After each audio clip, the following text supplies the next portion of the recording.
Welcome back. Now we're just going to make some gnocchi from scratch. To start it off though, most important thing, get your potatoes on. Alrighty. So just top that up with cold water. Always when you're cooking potatoes, always from cold water because it helps to extract the starch out of it.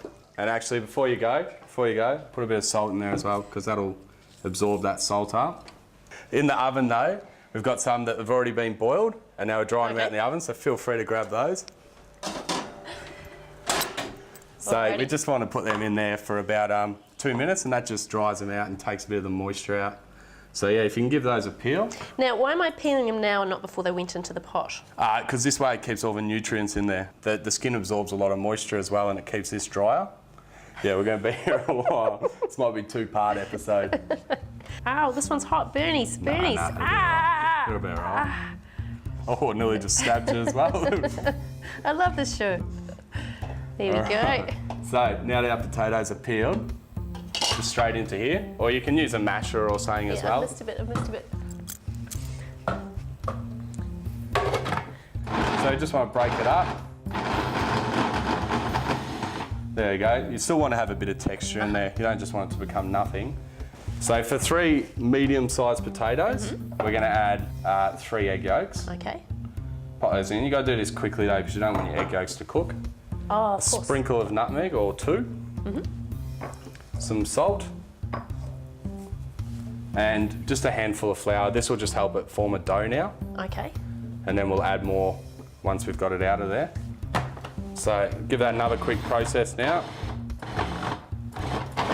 Just so it starts forming into a dough. It'll still be quite wet, but you can see there it's starting to form now. So now it's time to take it out. So the bowl you're using, line it with a bit of flour on the bottom, stop it sticking. And then put your dough on top of that. This isn't too hard yet, is it? No. No, it's all right. I'm sure I'll manage to ruin it.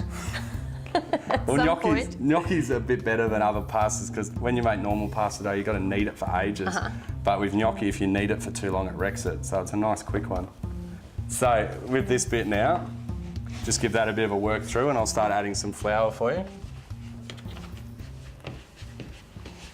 So it should take around 100 to 200 grams of flour. There's a big variance to do with how much moisture is in your potato, but as a guide, around 100 to 200 grams per potato, because it's the moisture from the potato that's forming this into a dough, along with your egg yolks, but. All right. So that's probably enough of a dough now, I think. Is it? Oh no, you haven't mixed that properly. Come. I'm sore from the eggs. Yeah, I'm weak. So you just want to keep doing this till it's the right consistency. And once you've made it a few times, then you can just do it by eye. It's very easy. But that looks pretty good now. So just out onto the bench, the nice clean bench. If you have a look, you can feel it's still a little bit wet, but we do want it a little bit. But we'll add a bit more flour each and just knead that in. So that's fine there, that's mine is. Mine's yours needs a bit of work, but it's come together, it's nice and smooth. You don't want to add too much flour to this, otherwise you can't, it's basically a potato dish. So you're just adding enough flour just to hold it all together when it cooks. So you don't want to add too much. You probably do want to add a bit more though. There you go. Oh, here we go, I'll do this and then you won't look so bad. Yeah, good. But have a feel of that because the feel's what you're after. You can feel it's firm. Once it goes cold, then you can't add any more flour or anything. It'll just all start going a bit pear-shaped. So we'll leave this up here now and we'll just take little portions off it. So this is a 2-part job, this one. There's your part. That's a little rolling board for them. So you just take off a bit like that. And just like this. It's good to do this straight away. Don't leave it to rest because then it's nice and firm. So I'll get a couple going. And as you cut down, push across. And that'll stop them sticking together. And then what am I doing with this? Yeah, no, it's not a paddle. Oh. All right, so. Disappointing. Best way to do this, have your cut sides because they look a bit rough on there. And then just off like that. And you've got little gnocchis. But if we grab this, we'll put them onto here. And then we've got What does little that perfect look? gnocchis. So cut side up and down, is that right? No, other way. Other way. I don't know how you say it, but that way, yeah. So No. yeah, nice, gentle like that. You're a natural. We found some gnocchi in our cupboard that had passed its expiry date, but we thought we'd give it a go. Yeah. What a good idea. No? No. What happened? No, it tasted like dust. Like dust. Oh, it was horrible. It's just, yeah. Are we having this for lunch? I hope so. Oh, you going to round 2 on it? Yeah. And once they get to this stage, then they're fine. They'll be right from there. But if you're not going to eat them in the next couple of hours, then you're probably better off to blanch them now. Yep. Do you know what blanching is? Blanching is putting them in boiling water for a second and taking them out. Is that right? And then cold water? Well, that's blanching and refreshing. That's 2 steps in one. Double Very whammy. impressive. But but that's what you need to do. And so that little blue thing that you're cutting with, what is that called? That's a pastry card. Ah. Very hard to come by in the kitchen, but very readily available in the shops.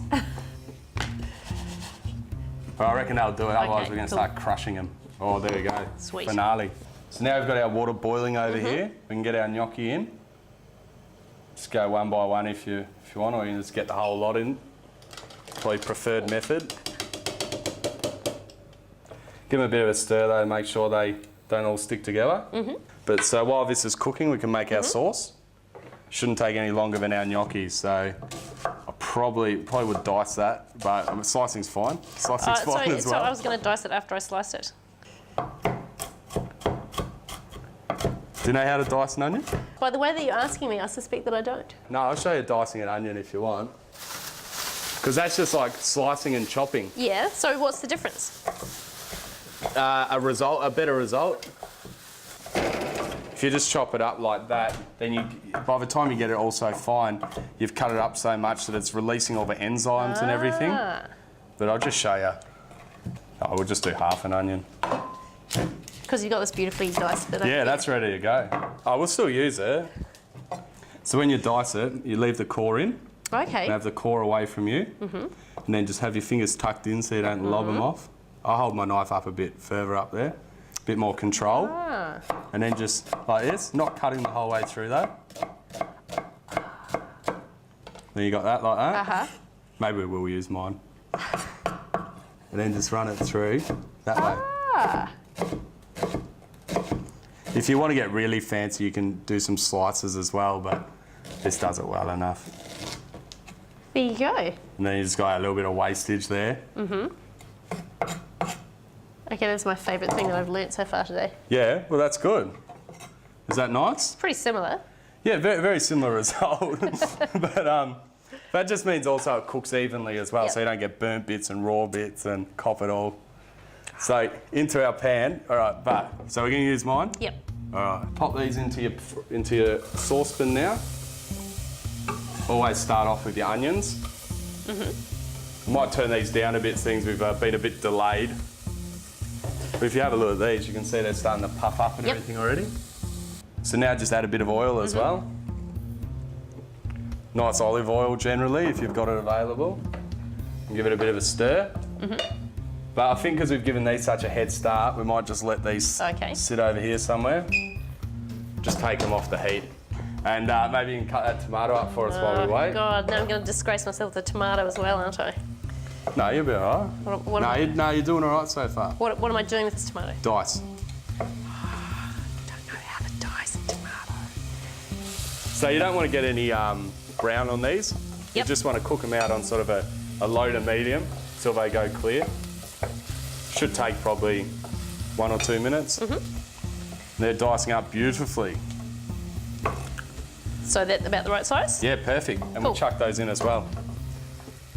Because they can cook out with the onions, that's fine. And from this, we're going to do a little special bit here. Ooh. We don't have much starch on here. Actually, we don't have any starch on here. But when you cook more pasta than this, you get that white foam on top. Have you seen that before? Yep. And that's the starch coming out of well, in this it would be the potatoes as well, but generally just the flour. And that helps to thicken our sauce. So you can probably safe to give that a strain now if you're confident into the colander. But you can see they're all floating on top, and that's what we're after. So you can chuck those in with our sauce here. So that's a really, really, really simple sauce, isn't it? Yeah, easy as, but tasty. You just have good tomatoes and you've got no dramas. So now we just leave this just to cook down till that sauce thickens up nicely and coats them. To give it a hand though, we're going to throw some butter in, so that's optional. Yep. And then as that cooks down, we'll put that back on high. As that cooks down, that butter's really going to give it a shine and help it coat onto it. Sauce is thickened up nicely there. Great. It's all coating, and that's the important bit. It's coating them so you get a bit of flavour on them all. And you can see now also that there's not really any tomatoes in there. They've all cooked out into it. So we just want to, because we're doing this a party style. With an adorable doll's ladle. When I bought this, I sort of had a bit of a giggle, but I've used it so many times now. You can see here, perfect. Absolutely perfect. Make sure you get plenty of sauce on there too. But they've come up looking all right, haven't they? That's great. But why don't you have a taste? I reckon that one there's signed you up for. Oh, it's beautiful. Can you see how much softer it is? Gorgeous. But you know what I've got coming up next? Oh, we're not done yet. We're still going.